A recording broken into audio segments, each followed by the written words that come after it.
11월 27일 법률방송 로투데이 시작하겠습니다. 법률방송에서는 그제 이른바 풀빌라라고 불리는 수익형 리조트 분양 사업에 2천여만 원을 투자했다가 수익금은커녕 원금도 회수를 못해 쩔쩔매는 피해 사례를 전해드렸는데요. 문제는 이런 일을 겪고 있는 사람이 한두 명이 아니라는 점입니다. 법률방송 취재진이 해당 업체에서 운영한다고 광고하고 있는 경기도 가평의 한 풀빌라를 직접 찾아가 실태를 알아봤습니다. 어떤지 보시겠습니다. 장한지 기자입니다. W 수익형 리조트 분양업체의 홈페이지입니다. 남이섬 분양상품 보기를 클릭해봤습니다. 울창한 숲을 따라 수영장 등 휴식시설을 갖춘 이른바 풀빌라들이 들어서 있습니다. 한눈에도 꽤 규모가 있어 보입니다. 편리한 교통 접근성과 주변에 볼거리, 즐길거리도 많고 쾌적한 숲에 둘러싸여 있는 등 북한강을 따라 있는 다른 펜션들보다 장점들이 많다는 것이 업체의 광고입니다.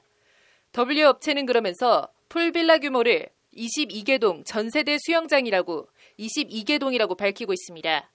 안정적인 투자 요건을 갖춘 수익형 풀빌라, 연 8% 운영 수익률 5년간 지급 등을 내걸고 투자자들을 유혹하고 있습니다. 남이섬 분양상품이 위치한 경기도 가평읍 이화리로 가봤습니다. 일단 22개동이 들어서 있는 건 맞지만 외관상 22개동 풀빌라 전세대 수영장 등 광고 내용이나 이미지와는 조금 거리가 있어 보입니다. 그런데 알고 보니 광고와는 달리 22개동 전체가 W업체 소유가 아니었습니다. 업체는 남이섬 분양상품에 대해서 사이트의 버젓이 22개동이라고 소개했지만 현장에 와보니 달랑 4개동만이 지어져 있습니다. 나머지 18개동은 다른 사람 소유인데 마치 22개동 전부가 자신들 것인 양 허위 과장 광고를 하고 있는 겁니다.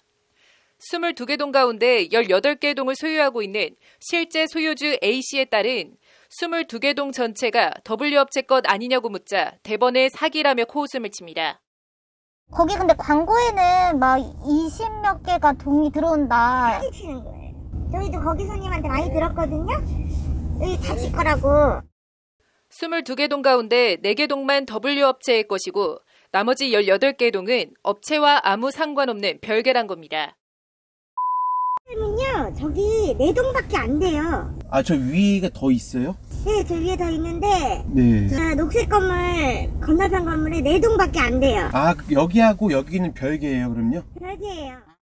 그런데도 아무것도 모르는 W업체 투자자들이 18개동 소유주 직원들을 마치 하인 부리듯 하는 경우가 종종 있다며 분통을 터뜨립니다. 거긴 뭐 회원권 팔아서 막 이렇게 해서 저희랑은 달라요. 회장님들이 네. 그냥 숯불 할 때 우리 직원들한테 와갖고 안 주냐고 막 뭐라 하거든요. 법률방송 취재진을 만난 A씨는 원래 22개동 전부 자신의 소유였는데 그 가운데 4개동만 W업체에 넘긴 거라고 말합니다. 그런데도 W업체는 22개동 전부가 자신들 소유인 것처럼 투자자들을 끌어모으고 있는 데 대해 A씨는 사기꾼이라고 내뱉듯 말합니다. 그러니까 나 이거 나한테 사고도 반밖에 안 줬어, 돈도. 돈을 반밖에 주지 않았다는 말은 또 뭘까? A씨는 W업체가 인수한 4개동 계약 대금에 대해 받아야 할 돈의 절반밖에 받지 못하고 있다며 화를 사기지 못합니다. 처음부터 안 줬죠, 이거. 한 2년 전에 살 때부터. 그때 한 10억 들어왔을까? 이게 20억 정도 되는데. 사람들이 아마 1, 2천, 막, 5, 600, 그런데 나는 10억이 되는데 지금. 내가 갖다 그렇게 팔아먹어버리고 돈 안 줘버리니까.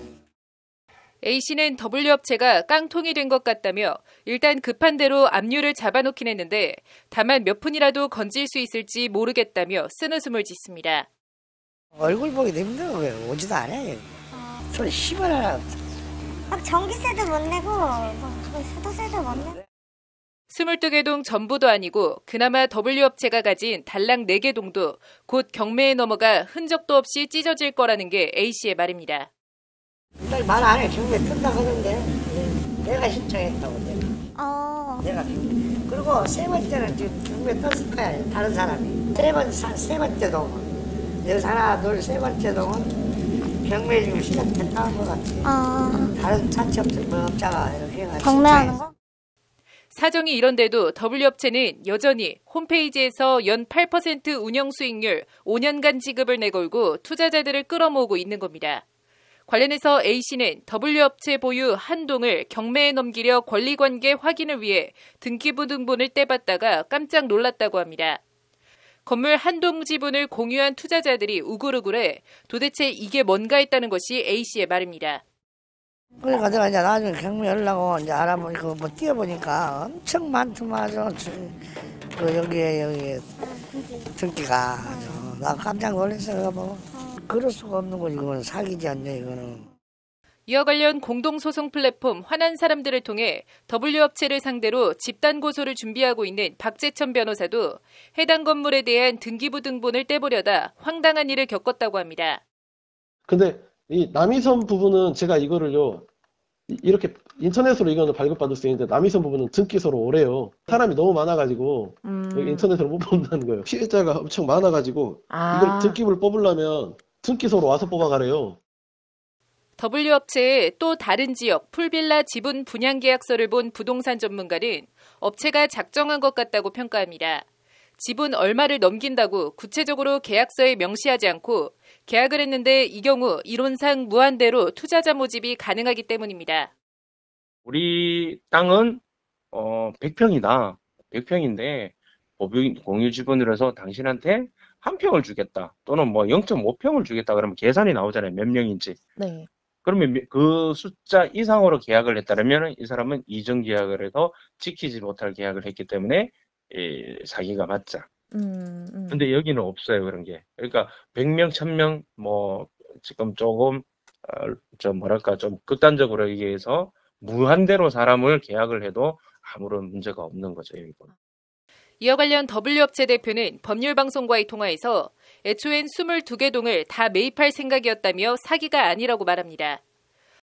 맨 처음에 계획은 22개 동 프로모션을 했었어요. 거기 전체를 다 저희가 운영을 하려고 했으나 그 건물 자체에 좀 너무 비싼 거죠. 저희가 이제 매입하기엔 너무 버거운 금액들이고 저희가 투자받은 금액 이상의 어떤 돈이 들어가기 때문에 좀 할 수가 없었던 부분이 있어요. 결과적으로 투자자들이 피해를 보게 될 상황 아니냐는 질문엔 W업체 대표는 만족할 수 있는 적절한 조치를 취하겠다고 말했습니다. 너무 뭐 이런 일이 있어서 일단 소비자들 분들에게 너무 죄송하고 앞으로 더 열심히 해서 그리고 소비자들도 만족할 수 있는 상품으로 그렇게 앞으로도 계속 저는 나아갈 것입니다. 최대한 빨리 적절한 조치를 취해서 만족할 수 있게끔. 법률방송 장은지입니다.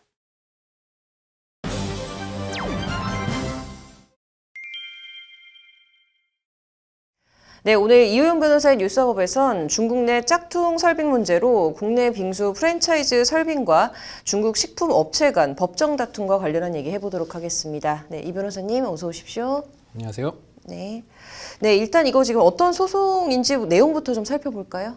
네, 이게 지난 2015년에 이제 설빙이라는 우리 유명한 그 회사 있지 않습니까? 네. 그 설빙이 중국의 한 업체와 그 프랜차이즈 계약을 체결합니다. 그런데 문제가 하나 있었던 게 중국 현지에 이 설빙과 유사한 짝퉁 업체들, 그래서 예컨대 설림, 이러한 회사들이 그 유사한 상표를 이미 먼저 출원을 해서 브랜드를 중국 내에서 선점을 하고 운영 중인 상태였다라는 거죠.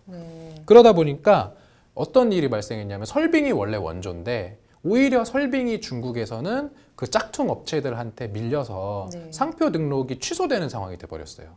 그러면은 설빙과 그 프랜차이즈 계약을 맺은 그 상해 아빈식품이 설빙의 이름을 가지고 정상적으로 그 영업 활동을 할 수가 없는 상황이 돼버리니까 이제 상해 아빈식품은 설빙에 대해서 이 계약에 프랜차이즈 계약의 목적을 달성할 수 없게 되었으니 이 계약을 취소하겠다. 그러니까 가맹금 그 9억 5천만 원 상당의 그 가맹금을 되돌려달라라는 이제 손해배상 소송을 제기를 한 것이고 이에 대한 이제 판결이 오늘 나온 것입니다. 그래서 이 사건에 대해서 이제 그 설빙 측으로 하여금 상해 아빈식품에게 손해를 배상하라라는 판결이 이제 나온 것이고 그것이 오늘 알려지게 된 것입니다. 네. 이게 지금 약간 주객이 좀 전도된 느낌인데 이게 좀 오늘 소송의 쟁점을 좀 더 구체적으로 살펴볼까요? 이제 소송에서의 가장 큰 주된 쟁점은 고지 의무 여부였거든요. 이제 원고, 그러니까 상해 아빈식품 측은 설빙이 중국에다가 어쨌든 그런 가맹 사업을 계약을 체결할 때는 중국 현지에서 이 설빙 상표를 사용해서 제대로 영업을 할 수 있는지를 잘 파악을 하고 그리고 혹시라도 이런 짝퉁 설빙 때문에 중국에서 이 설빙이 제대로 영업을 할 수 없을 그런 가능성 이런 부분에 대해서 미리 알렸어야 된다. 이게 고지 의무인데 이러한 고지 의무를 위반을 했기 때문에 이제 계약의 목적을 달성할 수 없게 된 이제 손해가 발생한 것이고 그에 대한 손해를 배상해야 된다. 이런 주장을 했었던 것이죠. 지금 이번에 이제 뭐 대법원 판결이 나왔다고 이제 보도가 된 건데 그 전에 1심에서는 어떤 판단을 했는지부터 좀 살펴볼까요? 그 전에 1심에서는 이제 오히려 설빙 측에 손을 들어줬었어요. 그래서 그 내용을 좀 말씀드리면 그 설빙이 유사상표의 존재를 확실하게 인식했다고 볼 수가 없고 중국의 유사상표가 존재하지 않는다는 보증을 한 것까지는 아니다. 그러니까 이것은 계약 취소 사유가 아니고 가맹금을 반환할 사유가 아니다라고 보아서 원고의 청구를 기각했었던 것인데 이제 항소심 2심부터 최근에 나왔던 대법원 판결에서는 1심 판결을 뒤집어서 이건 설빙 측이 그 당시에 중국 상황에 대한 고지 의무를 다 했었어야 되는데 이것을 불이행한 것이고 그 다음에 제가 두 번째 쟁점으로 말씀드렸던 그 가맹 계약, 프랜차이즈 계약에서 가맹금을 어떠한 경우에도 돌려받지 못한다라는 조항은 이런 민법 103조에 기해서 무효다. 이렇게 지금 판단을 해서 원고 측에 손을 들어준 것이죠. 네. 자, 그렇다면은 좀 변호사님께서는 이번 대법원 판결을 좀 어떻게 보십니까? 뭐 사실 앞으로 많이 회자될 사건인 것 같아요. 프랜차이즈 계약을 하면서 사실 성물빙도 어찌 보면 피해자거든요. 오히려 자신들의 상표를 중국 현지에서 도용당한 피해자인데 오히려 중국 현지에서 그런 먼저 설림 뭐 이런 상표를 먼저 출원해서 등록한 회사들에게 어떤 피해를 당하고 그와 관련된 또 가맹 계약까지도 파기가 되면서 가맹금까지도 돌려주는 어떤 그러한 사실은 이중에 지금 피해를 입은 것이어서 설빙 입장에서는 대단히 안타까운 그런 사건이다. 하지만 어떤 이런 상표의 출원 이런 거는 보통 이제 상표 출원 업무 같은 것을 이제 해보면 상표 출원은 이게 전 세계적으로 할 수 있거든요. 국내 상표만 출원하는 것이 아니라 뭐 EU 가입된 국가, 미국 이런 쪽으로 다 할 수가 있는 것이어서 이런 상표 출원 업무를 적시에 제대로 하는 것이 대단히 중요하다라는 어떤 그런 시사점을 주는 사건이 아닌가 싶습니다. 네. 네, 이번 판결로 이 설빙과 같은 대형 프랜차이즈 기업들이 이제 좀 현지 브랜드 관리도 좀 꼼꼼히 해야 향후 이런 논란을 좀 겪지 않을 거란 점을 명심해야 될 것 같네요. 오늘 잘 들었습니다. 다음 소식입니다. 술을 먹고 아파트 18층에서 뛰어내린 30대가 기적적으로 목숨을 건졌습니다. 달걀 위에 달걀을 세우다. 오늘 뉴스 사자성어는 난상가란 얘기 해보겠습니다. 조선 후기 작자 미상작품인 성수폐설에 실려 전하는 이야기입니다. 한 관리가 임금의 미움을 사 먼 곳으로 귀향을 가게 됐습니다. 귀향 가는 남편을 향해 부인이 언제 돌아오실 수 있냐고 물었습니다. 남편은 아리에 알을 세울 수 있다면 모를까 살아서 돌아오기는 힘들 것이오라 말하고 귀향을 갔습니다. 이에 부인은 정화수 떠놓고 치성 들이듯 소반을 놓고 밤낮으로 계란 위에 계란을 세워보려 하지만 달걀 하나 세우기도 힘든데 그 위에 또 달걀을 세우는 게 될 리가 없습니다. 안타까운 한숨과 애통한 소리가 쌓여갈 뿐이었지만 부인은 지극정성 달걀 위에 달걀을 세우려는 노력을 멈추지 않았습니다. 그러던 어느 날 임금이 미행을 나갔다가 이 광경을 보고 사람을 시켜 곡절을 알아보게 합니다. 부인의 지성을 측은히 여긴 임금은 귀향간 관리를 다시 불러 내가 풀려난 이유를 아느냐 묻습니다. 영문을 알 리 없는 관리는 그저 성은이 망극하옵니다를 외칩니다. 이에 임금이 말합니다. 불연난상 가란고야. 그렇지 않다. 달걀 위에 달걀을 세웠기 때문이다. 여기서 지극한 정성을 이루는 난상가란이라는 사자성어가 나왔습니다. 오늘 새벽 0시쯤 전북 정읍의 한 아파트 18층 계단 복도에서 32살 A씨가 뛰어내렸습니다. A씨는 아파트 주차장에 세워진 SUV 지붕 위로 떨어졌습니다. 쿵 소리에 놀란 주민 신고를 받고 현장에 119 구급대원이 도착했을 당시 A씨는 SUV 지붕에 설치된 썬루프를 뚫고 떨어져 차량 안에서 발견됐습니다. 허리 등을 크게 다친 A씨는 인근 병원으로 옮겨져 치료를 받고 있는데 생명에는 지장이 없는 것으로 전해졌습니다. A씨는 술을 먹고 홧김에 뛰어내렸다는 취지로 진술한 것으로 전해졌는데 A씨가 뛰어내린 아파트 18층 계단 복도엔 신발 등 A씨의 소지품이 놓여져 있었다고 합니다. 무슨 사연이 있어 술을 마시고 신발을 벗어두고 아파트 18층에서 뛰어내렸는지는 모르겠지만 천반다행 죽지 않았으니 두 번째 삶을 사는 것과 진배 없을 것 같습니다. 난상가란, 지극한 정성은 하늘도 움직인다는 말이 있습니다. 정말 하늘이 알아줄지는 모르겠지만 그래도 어쨌든 하는 데까진 해야 하는 게 힘에 부치고 포기하고 싶어도 사는 순간까진 하는 데까지 할 수 있는 걸 다해 살아야 하는 게 삶 아닌가 싶습니다. 뉴스 사자성어였습니다. 이어서 법조계 소식 전해드리겠습니다.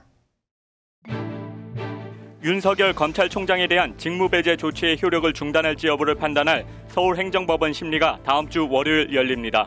재판부가 이날 추미애 장관과 윤 총장 양측의 입장을 확인한 뒤 윤 총장의 신청을 인용하면 윤 총장은 업무에 복귀할 수 있게 됩니다. 법무부가 스토킹 범죄자를 최대 징역 5년까지 처벌할 수 있도록 한 스토킹 범죄의 처벌 등에 관한 법률안을 입법 예고했습니다.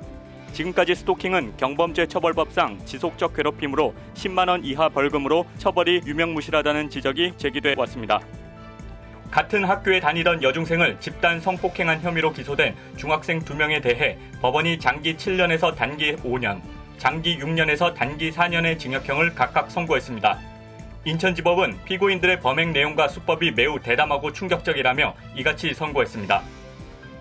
훈련 시작 전 후배의 바지를 잡아당겨 신체 특정 부위를 드러나게 한 강제추행 혐의로 1심에서 벌금 300만 원을 선고받았던 쇼트트랙 전 국가대표 임효준 씨가 항소심에서 무죄를 선고받았습니다. 재판부는 강제추행이 아닌 장난으로 봐야 한다고 판시했습니다.